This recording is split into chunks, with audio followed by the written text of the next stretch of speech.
Hello and welcome to the NewsX Sunday Guardian Roundtable. Today we'll be focusing on a very serious issue. We've all been reading about suicides by young students. What is it that leads to the young kids, young minds to take such a drastic step? Is it the pressure from studies? Is it the pressure from social media? Is it, peer pressure, toxic relationships gone bad? What is happening where we see kids as young as in their teens to the age 24, 25, university level? Is it, taking their own lives at a time when they should be actually looking ahead and dreaming and planning for a future? They take such a drastic step. I have people who are actually worried and concerned and on the ground with this problem, and to help us try and understand and see what we can do. Joining me on the show is Monisha Bhaskar. She's a former principal of a nursery school and a theatre activist.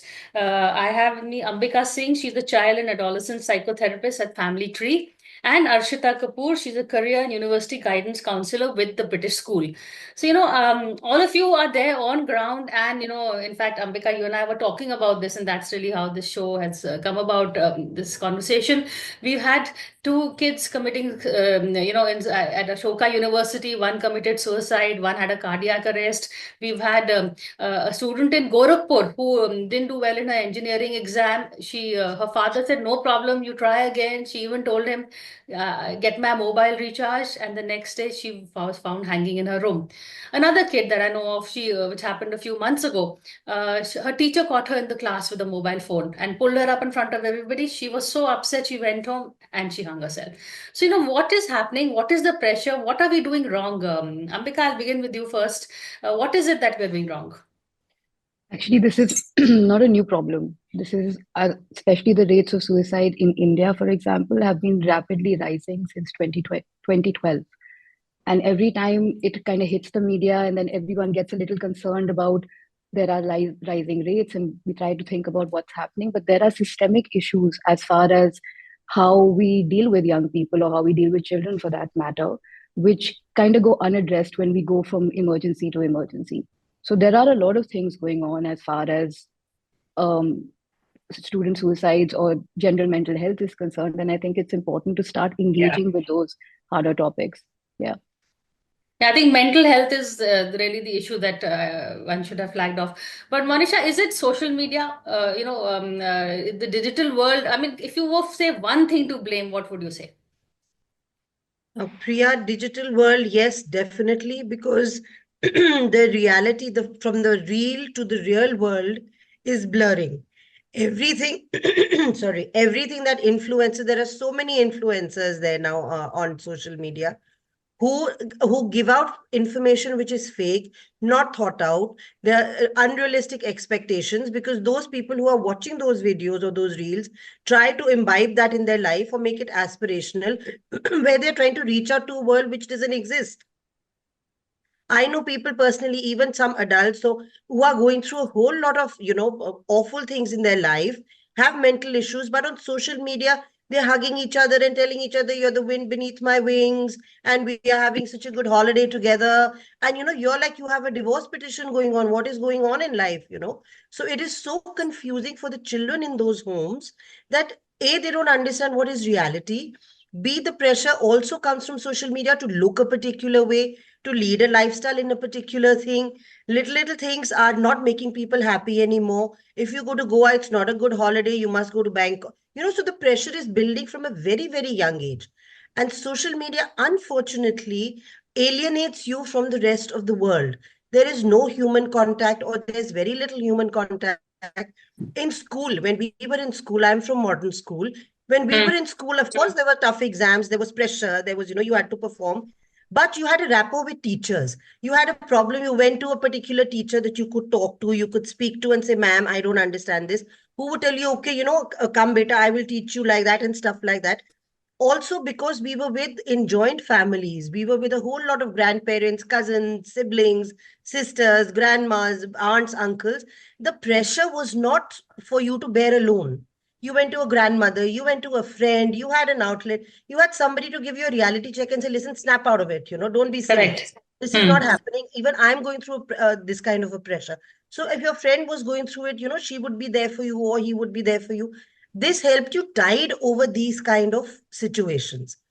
I'm not saying we didn't have suicides at time, but they were much lesser. And as you started out by saying that this is a time you are flapping your wings, it's the time to go take over the world.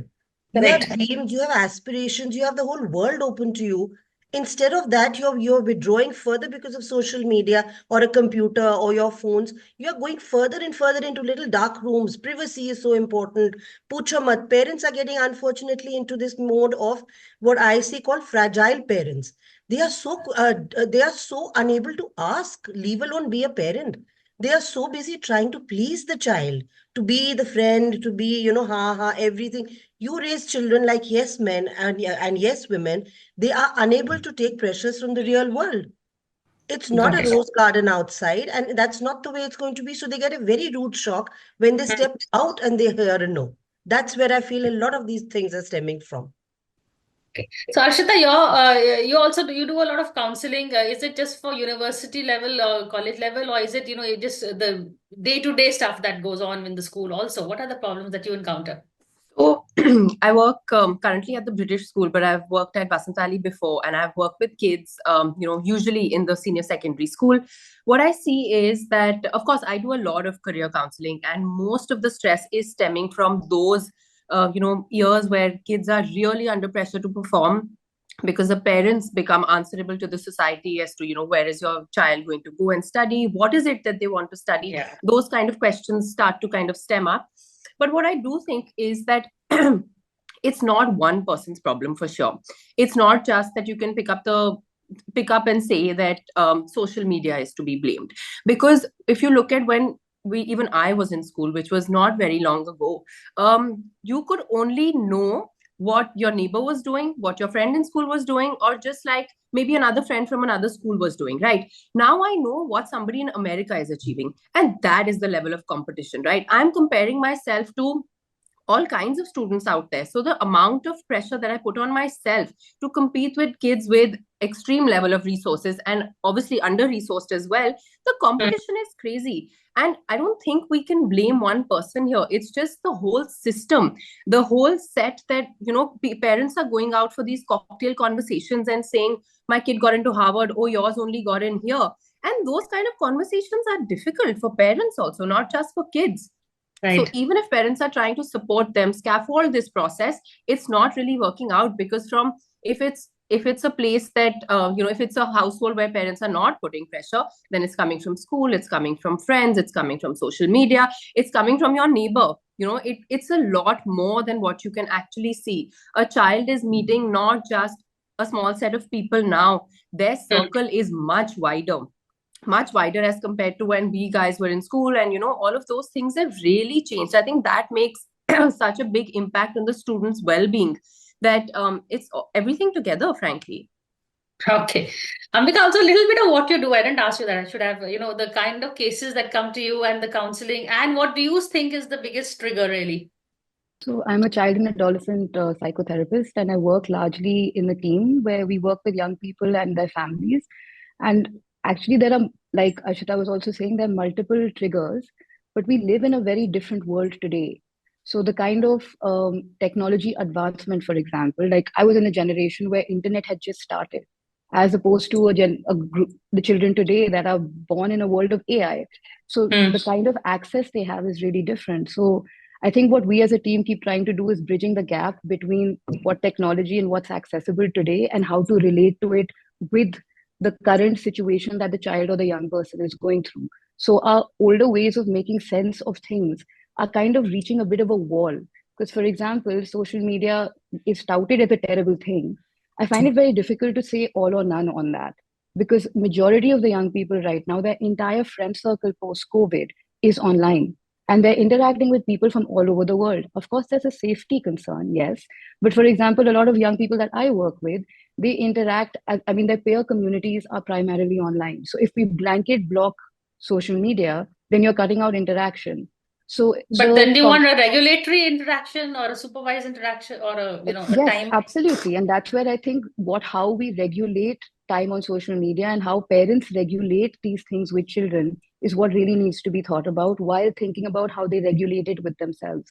So one of the pet questions we always ask at Family Tree is, when they come in with, my child is using too much social media, is how much do you use your device in front of them? So there are studies that actually show that there are no rules at home as far as device usage Correct. is concerned, particularly post the pandemic.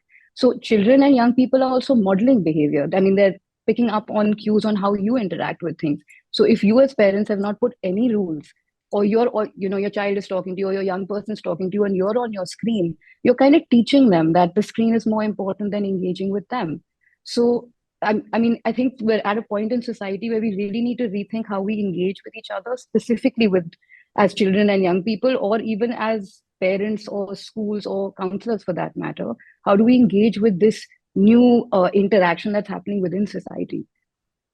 Okay, but see, the social media is one, Hmm. Monisha, but there is also toxic relationships. I didn't mention the Kalinga KIT girl who committed suicide because she was in an abusive relationship.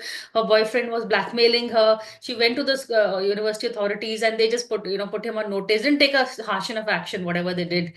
Younger, and yeah, that at least is university level, but I'm finding it, I will also take this to Arshita, is at a younger level also the children are getting into relationships much easier sooner than we did. And this toxicity, the gaslighting, these are things, did our generation just put up with it without recognizing what is it, and now they know it, so they react to it? What is happening, Manisha?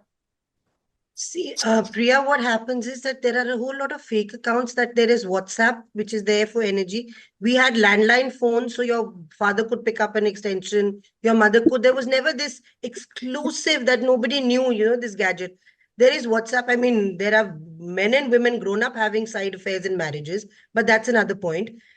At home, they get into these things which are fake accounts where you don't have access to the person.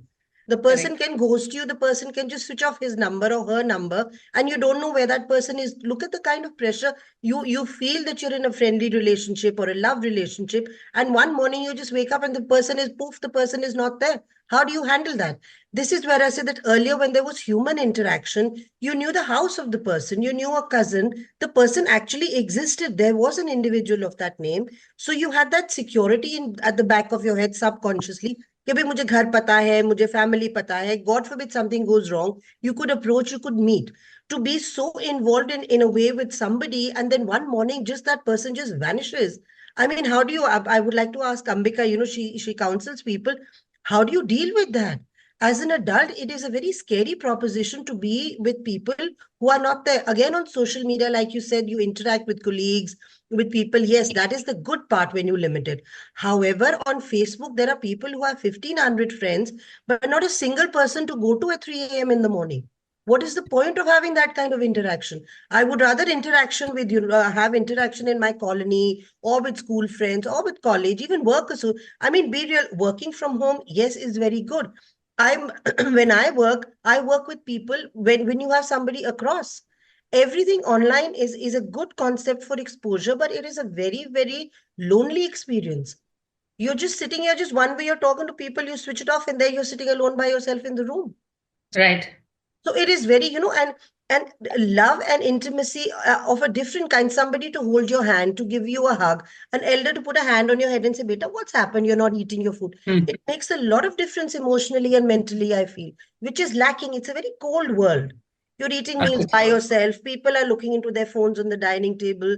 You have nobody to interact with or say, today I'm feeling a little low. Somebody to tell you a little story or a happy experience or a joke, or say, come on, let's go for a walk in the country. Physical interaction. Yeah. Interaction is very important, and that is lacking because your social media gadgets are taking over. It's not their fault. They're not designed that way, but it's Mhm. addictive.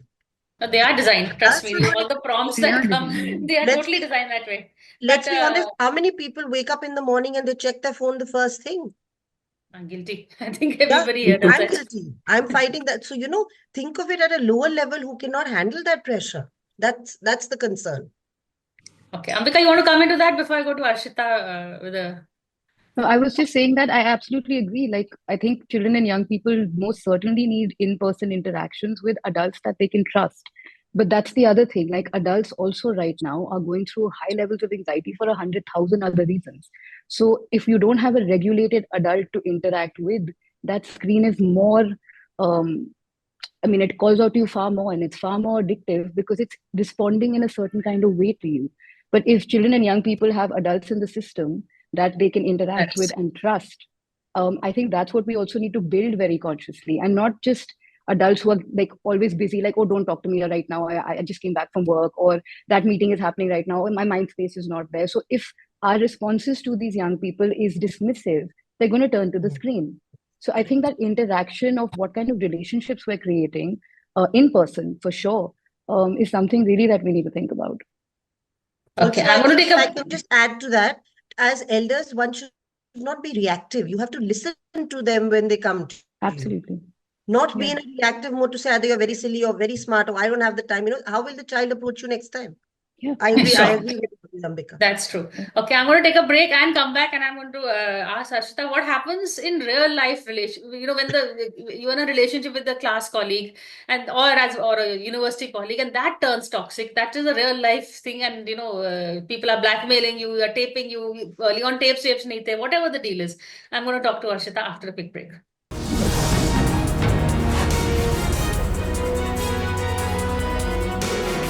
Hello and welcome back to the NewsX Sunday Guardian Roundtable. We're here discussing the pressure on the young today, the extracurricular pressures, not just the studies. Those studies and jobs are a big part that we haven't yet discussed.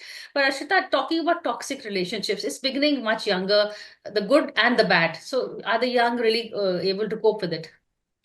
I think something that's important to be noted here is that when we talk about social media, and we've been talking about it for some time now, is that it's not only the kids who are kind of prey to it. We as parents are also prey to social media, and we are taking on a lot of stress, and we're looking at different kind of things for ourselves. We have higher expectations, which means that we're busier at work. We want to achieve more, and from that stems a large amount of neglect. And we do see that there is a lot of neglect in our kids these days. When there's so much neglect, then what happens is that kids are trying to look out for love, for affection, and for just that warmth, so that they're not feeling lonely, right?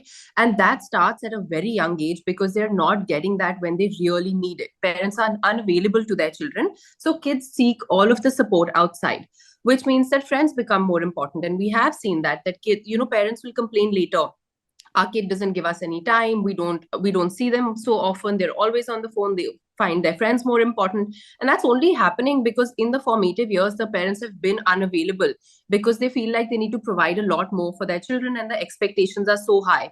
So it's actually a very vicious circle where kids don't have an option but to move out to gain that support, which is then, of course, moving into your question, that are these relationships starting sooner? Yes, they are, because these kids are looking for that support outside.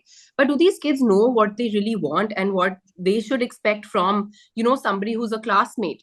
They're looking for that, sometimes just that affection, right? And obviously it's a classmate, it's a person who's either 10, 12, 15 years old, and there's only that much they can do for the other person. So the relationship sometimes becomes overbearing, too demanding, and then moving on to being toxic. We at schools do try that, kids understand the difference between a good relationship and a bad one, something that's toxic. But ultimately, these kids have started to become young adults much sooner. They want to make their own choices. They want to make their own decisions. So it is very hard to work with these children. And I do think that it is something that needs to start much earlier on from the house, because that is the only way that we can make a difference for them to understand what a good relationship also looks like. If they're looking at their homes and they're looking at families that are not talking to each other, don't have time for each other, it becomes difficult to explain to them that when that is happening in their relationship, it's not okay. Or when they're going out and talking to other girls, for example, or other boys, then that's not okay. But they're just like, but that's happening at home and that seems to be okay at home. Why is it not okay when I'm doing it? So those kind of questions come up, and I'm sure that Ambika will add more to this, because she must be working with a lot of young adults too. And, I'm sure you have something to add here. Yeah, I absolutely agree with you, because it's very hard to create a new template with the young person that this is healthy, because whatever's happening at home also kind of comes into that. So more than just saying this is, like, even for example, toxicity is not a person, the person actually is not toxic. It's the relational dynamic that becomes so. So it takes two people to create a toxicity. And if young people are exposed to that in different other environments, they're not going to be able to gauge what is healthy, what is unhealthy, because we're not actually talking about relational dynamics. And I absolutely agree that if they're seeing it at home, or there are ways of interacting at home that seem okay and normalized, then it's Correct. very hard to actually tell, because you're actually going after what's repeated at home in a certain sense. And what are the other pressures? What are the other problems that kids are coming to you with, Ambika? Everything and anything. The world we live in right now is really difficult. So it could be the politics of the world, it could be job employment, it could be how am I going to study for this exam, it could be what's happening in school, it could be what's happening at home. I think the world we currently live in is a very difficult place. And there's a lot of it's very difficult for everybody actually to regulate their anxiety and be aware of their feelings. So on one level we talk about mental health, but when we talk about mental health we don't really get into what that actually means. And essentially that actually means a nervous system that is regulated. Now the world we live in, it's so fast paced that everyone has high anxiety, because if you're waking up in the morning and you're checking your phone, your cortisol is shot up. So then you're running at a certain pace. Like all of us here are actually talking really fast because we're trying to make our points. So that it's kind of built into the subsystem that we're in. Everything is 2-minute reels. Exactly. It's 2-minute. Precisely. Now, if that's the culture we're in, then that is going to impact everyone's nervous systems. So if the adults are dysregulated, the children are dysregulated, because no one is actually slowing down to check, okay, how is this feeling in my body? What's happening right now? Am I anxious? What feelings are coming up? So I think there's no one topic they come, but the primary focus essentially is actually slowing down and trying to understand what your physiological information is letting you know about being in the world, and then going from there. So I wouldn't say it's one issue. Everything is an issue at the moment, actually. Arshita, you want to add to that? What are the other issues that again, university and jobs, I'm sure, is a big one for you. Yeah, so I work with a lot of kids who are applying to university. That is my area of forte. So what happens is that when we were applying to university, things were much simpler. The number of kids that were applying were much lesser. So it didn't really matter in terms of the acceptance rate, and all of those things were something that kids thought about. Scholarships were easy. The political scenarios were slightly simpler. Now very small things become trigger points for kids. And I'll take a small example. Last year, we had that whole row about India and Canada. We have a large chunk of students applying for Canadian education as undergrads. Now, imagine those kids who had just applied to Canada, can't make it to a Delhi university here, and have all of their dreams set on moving, on going to Canada, and were not given visas. So those kind of things become such big pressure points, because in today's day and age where everything is fast paced, even a minute that you lose can become something like a big deal for a child. Losing a year or 6 months is huge.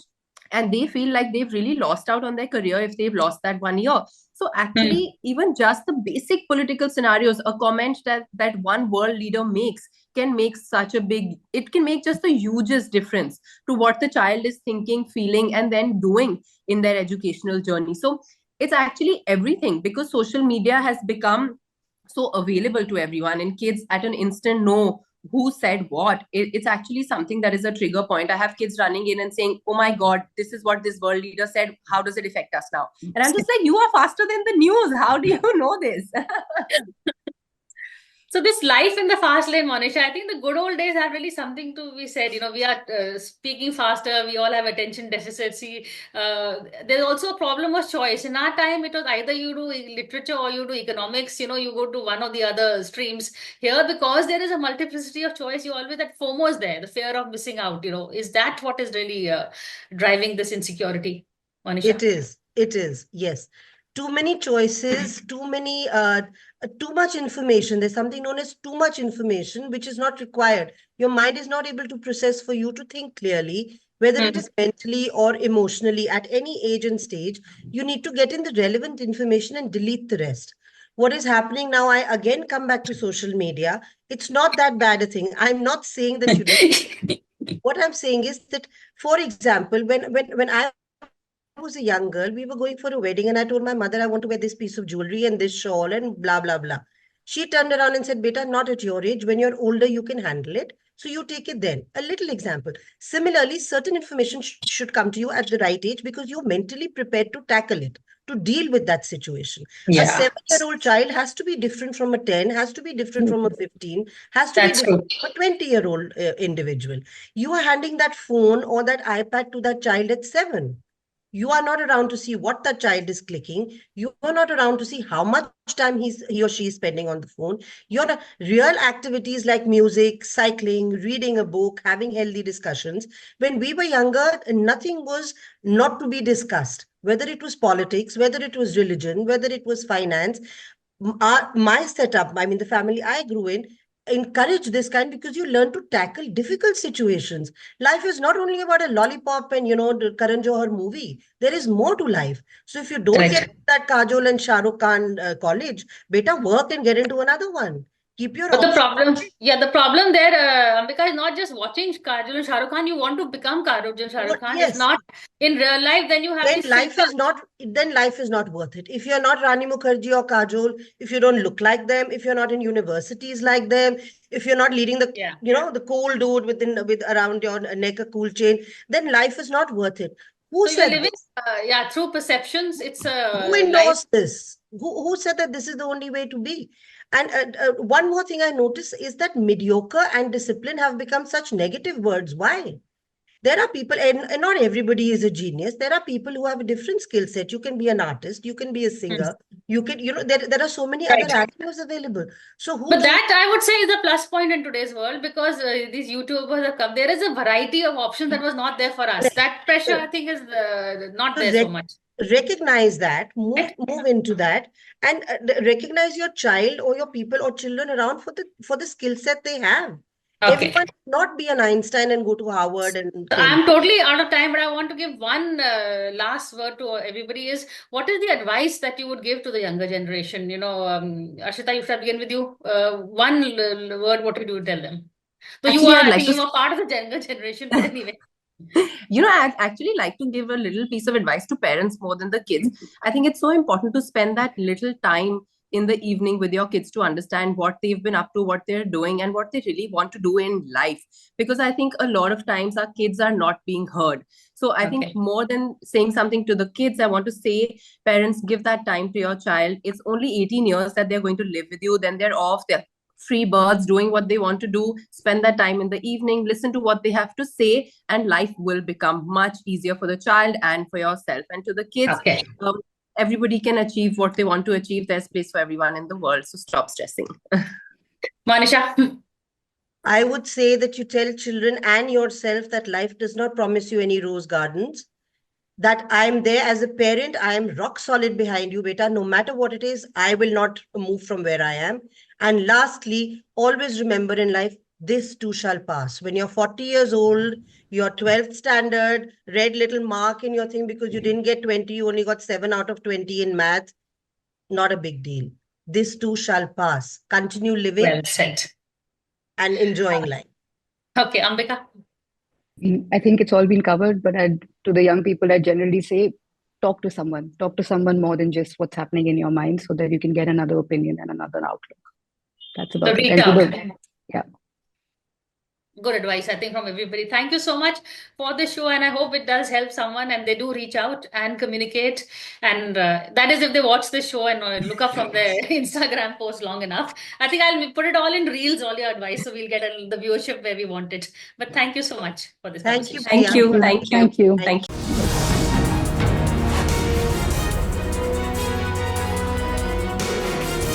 For more such videos, subscribe to the NewsX YouTube channel, hit the bell icon.